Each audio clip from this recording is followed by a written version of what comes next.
क्या आप जानते हैं कि भारत में प्रेस फ्रीडम का एक महत्वपूर्ण आधार 19वीं सदी के एक लाइबल केस से जुड़ा हुआ है, जहां कलम ने धार्मिक सत्ता को कोर्ट में चुनौती दी। Welcome to India unlocked, channel of Bodhganga academy, India का पहला डिजिटल डिस्ट्रिक्ट एनसाइक्लोपीडिया। ये लेक्चर प्रतीक भार्गवा के ओरिजिनल और वेल रिसर्च नोट्स पर बेस्ड है, जो ऑथेंटिक, हिस्टोरिकल और एकेडमिक सोर्सेज के एक्सटेंसिव स्टडी के बाद प्रिपेयर किए गए हैं। सबसे पहले चलिए कारसोंडास मुल्जी से जुड़े कुछ बहुत ज़रूरी पॉइंट्स नोट कर लेते हैं। इन्हें एग्जाम्स के लिए ज़रूर याद रखिएगा। वो 19वीं सदी के एक समाज सुधारक और पत्रकार थे। उनका जन्म 1832 में गुजरात में हुआ और मृत्यु 1871 में। 1855 में उन्होंने सत्य प्रकाश नाम का अखबार शुरू किया। उन्हें बनिया जाति का मार्टिन लूथर भी कहा जाता है। 1872 का महाराज लाइबल केस उनके जीवन की सबसे बड़ी घटना थी। 1863 में उन्होंने काला पानी की रूढ़ी को तोड़ते हुए इंग्लैंड की यात्रा की और बाद में वो लिम्डी रियासत के प्रशासक भी बने।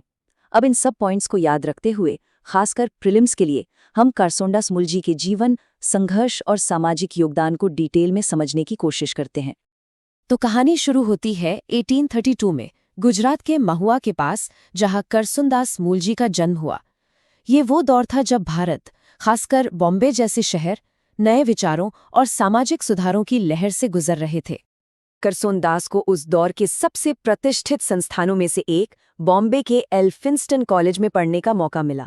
सोचिए, वहां दादाभाई नौरोजी जैसे लोग उनके साथ थे, तो जाहिर है पश्चिमी उदारवादी विचारों और तर्कसंगत सोच का उन पर गहरा असर पड़ा, और यहीं से उनके अंदर एक आग जली, समाज और धर्म में फैले पाखंड को चुनौती देने की।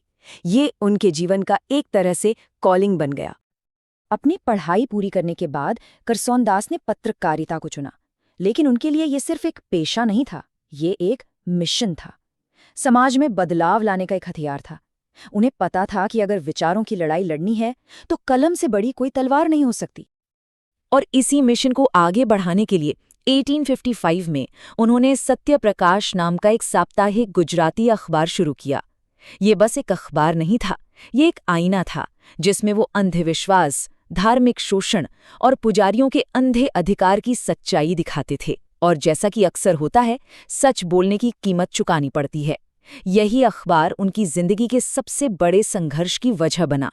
हाँ, बाद में 1861 में ये रास्तगोफ्तार में मिल गया, लेकिन सुधार का उनका काम तो जारी रहा। उनका काम सिर्फ धार्मिक कुरीतियों तक ही सीमित नहीं था। वो महिलाओं की शिक्षा और सशक्तिकरण के भी बहुत बड़े समर्थक थे, और इसी वजह से वो स्त्री बोध नाम की एक पत्रिका से भी जुड़े, जो, जैसा कि नाम से ही साफ है, महिलाओं के मुद्दों पर काम करती थी। तो अब आते हैं उस किस्से पर जिसने करसोंदास मुल्जी को इतिहास में हमेशा के लिए दर्ज कर दिया। ये था 1862 का महाराज मानहानि मुकदमा। आप कह सकते हैं कि ये एक तरह का अदालत में धर्मयुद्ध था, एक ऐसी अग्नि परीक्षा जहां उनके सिद्धांतों की टक्कर एक बहुत बड़ी ताकत से होने वाली थी। तो हुआ ये कि 1860 में करसोंदास ने अपने अखबार में एक लेख लिखा जिसका शीर्षक था the original religion of the Hindus and the present heterodox opinions. इस लेख में उन्होंने सीधे सीधे पुष्टिमार्ग संप्रदाय के धार्मिक प्रमुखों यानी महाराजों पर निशाना साधा। उनका आरोप साफ था कि भक्ति की आड़ में ये महाराज महिला भक्तों का यौन शोषण कर रहे थे। उन्होंने खास तौर पर जदुनाथ जी बृजरतन जी महाराज का नाम लिया। बस यहीं से शुरू हुआ असली टकराव। एक तरफ थे करसोंदास और उनकी कलम, और दूसरी तरफ थे शक्तिशाली महाराज।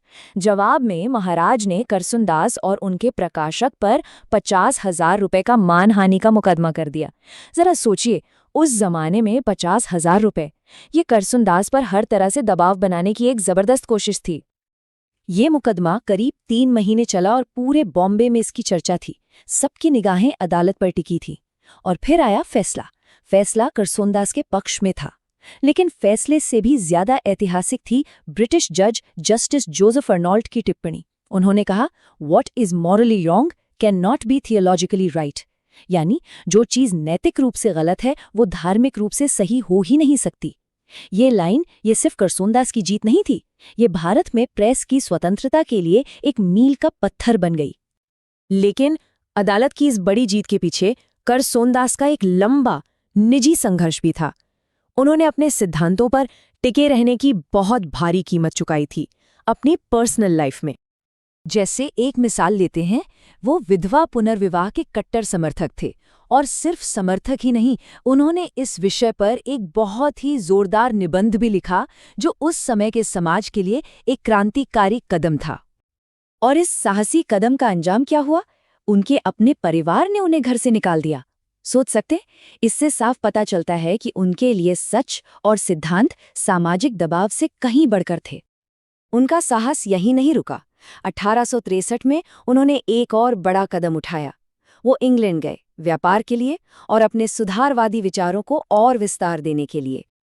अब इसे उस जमाने के हिसाब से समझना बहुत जरूरी है। उस समय काला पानी यानी समुद्र पार करना एक बहुत बड़ा सामाजिक पाप माना जाता था। ऐसी मान्यता थी कि अगर समुद्र पार किया तो आपकी जाति चली जाएगी, आपका धर्म भ्रष्ट हो जाएगा। और करसोन दास के साथ ठीक वही हुआ।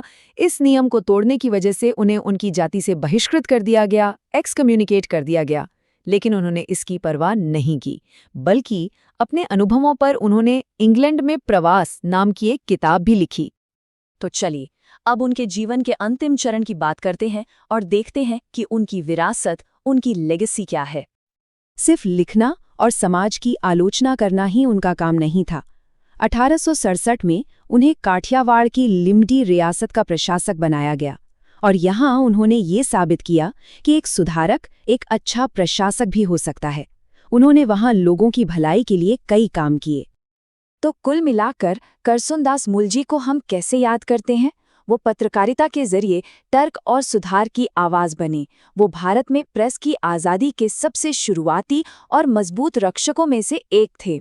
समाज के भीतर से भ्रष्टाचार को चुनौती देने के लिए उन्हें इंडियन लूथर भी कहा गया, और वो पश्चिमी भारत के 19वीं सदी के सुधार आंदोलन का एक बहुत ही महत्वपूर्ण चेहरा थे। आइए एक बार जल्दी से उनकी जीवन के जरूरी पड़ावों को दोहरा लेते हैं ताकि ये याद रहें। 1832 में जन्म, 1855 में सत्यप्रकाश की स्थापना, 1862 में वो ऐतिहासिक महाराज मानहानि मुकदमा, 1863 में इंग्लैंड की यात्रा, 1867 में लिम्डी के प्रशासक बने, और 1871 में सिर्फ 39 साल की उम्र में उनका निधन हो गया। एक छोटा सा जीवन, लेकिन कितना असरदार। अगर आप करसनदास मूलजी जैसे समाज सुधारकों पर यूपीएससी और स्टेट पीएससी के लिए और जानकारी चाहते हैं तो हमें कमेंट्स में जरूर बताएं। करसनदास मूलजी सिर्फ पत्रकार नहीं थे, वो कलम की शक्ति से न्याय और सत्य के पक्ष में खड़े हुए।